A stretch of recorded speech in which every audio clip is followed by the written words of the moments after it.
balik ta kadali no atong kuan night tulo ka four wheels no kining pick up nga molabang no sa spillway kay tanawa.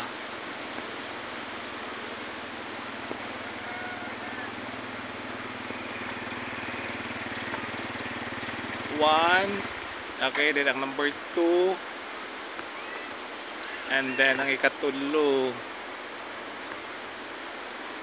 Okay, katulong ang mulabang. Okay, so mao na ang spillway.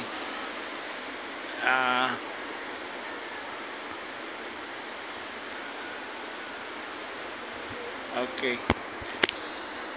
Actually, ano na siya kanang mubo na ang tubig. So thank you Lord no kay wala gud siya ingon nga nakabaha nga dili malabang. Okay.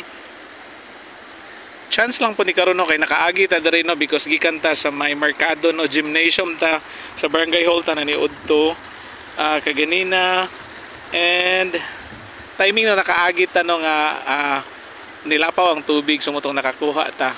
Okay? So this is Bago no, barangay Bago and then ilan ning river diri. Ako ipakita balik no kaning mga mountain views. Okay? And dari nga part no naida ko nga kahoy sa Duldul. Okay, kani. And then kani. This is katong old nga bridge nila no, kani. And connecting kana siya. Okay. So bye-bye no, God bless. Bye-bye no, God bless everyone.